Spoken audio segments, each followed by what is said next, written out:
Hi everyone, welcome back. Hope you're having a great day so far. Today I am breaking down aqua pose, all three parts.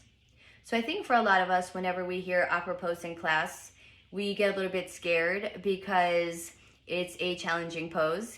And I completely agree with you 100%. It is definitely challenging, but I think that's also why it's one of my favorite poses and why I love it so much. It's a posture that tests my flexibility, my strength, my balance, my stamina, my focus, and especially in that second part, I know you know what I'm talking about, where it makes your quads burn, your knees actually tremble and shake, and your ankles, wobbling, right? So it definitely tests all of those elements, your focus, your stamina, to be able to hold it in that posture. So I understand that it's challenging, but that's why it's also important that we break it down, all three parts today, and really give you a good understanding as to not just how to do it and what to do, but also why we do it. And the why is the medical benefits part of the awkward pose, which I will go through with you, which I think it's really important just to know why we do the things that we do, and then it's going to make us want to do that pose and that posture even more. So let's actually go ahead and break down the benefits of awkward pose. So I think one of the more obvious benefits of awkward pose is that it helps tone your arms and your legs. And when I say obvious, it's only because your arms are actually suspended for anywhere between 20 to 30 seconds at a time, along with your hips down low in that chair-like position. So naturally, if you're in that position, you're in that pose, boom, your arms, your legs are gonna get super strong. But along with your hips in that low position, it's gonna actually bring flexibility into your hips. And I know for a lot of us, that's a problem area where we have a lot of tightness in. So that's one of the major key benefits of awkward pose, hip opening, good for hip flexibility. Some of the other maybe not so more obvious benefits of awkward pose is that it actually brings circulation to your knees and your ankles, and it helps strengthen your ankles and your feet, right? So that will obviously develop over time, and maybe something you're not going to feel right away. The other thing what I love about awkward pose is that it really helps me warm up the big muscles of my legs, preparing my body for class, and also bring up my heart rate, which helps bring circulation and bring fresh oxygenated blood to my body. And then also some of the things I mentioned earlier, such as increasing flexibility, balance, stamina, focus, strength.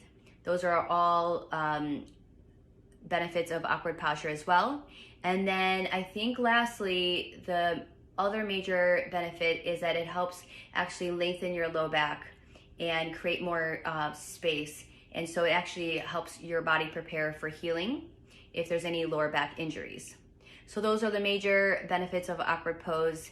And let's actually go ahead and break down all three parts of awkward pose now. Awkward pose, Uttanasana. Go ahead and step your right foot out to the right, 6 inches apart. Heels hide invisible behind toes. Notice that looks like a number 11. All three parts, don't change your feet. Notice that both knees and all 10 toes are facing forward. Arms up parallel to the floor. Keep your 5 fingers together, nice and tight.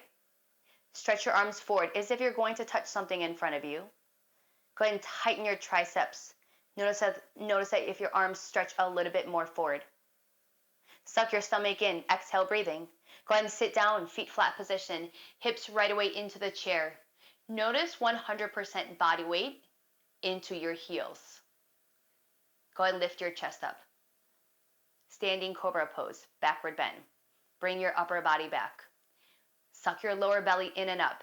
Send the weight into your heels. Notice 6 inches gap still between your toes, heels, knees, and hands. Stretch your arms forward. Draw your shoulders back. See if you can get your bottom rib cage higher off your waistband. Kneecaps behind your toes. Upper body back more at the end. Sit down a little bit lower. Hold it here. Breathe. Change. Come all the way up. Second part. So it's the first time you're going to be using your balance. So focus. One spot forward. Stand up on your toes. Maximum. Tip tops of your toes. Stretch your neck, head, spine. Whole upper body up towards the ceiling. Feel traction in your spine. Suck your stomach in, exhale, breathing. Sit down on the tops of your toes. Notice hips, head, shoulders. Everything lean against the wall as you sit down. Sit down till your hips are into the chair. Now go ahead and bring your knees up more and chest up more. Upper body back. Press your big toes down. Heels press forward. Heels right above your big toes.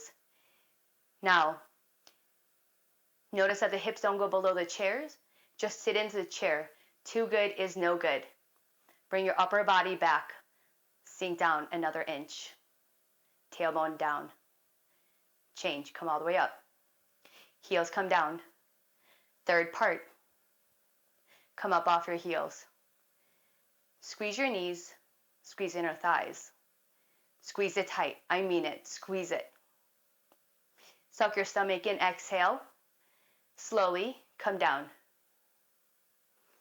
Take at least 10 counts as you lower down. Once again, your hips, head, shoulders. Lean against the wall, behind.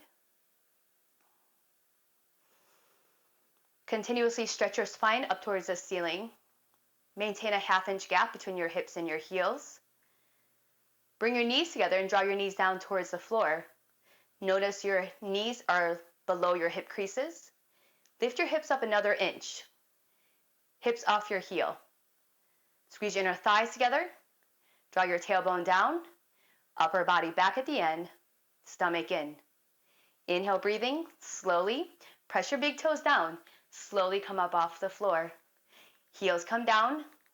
Right foot back. Arms down by your side.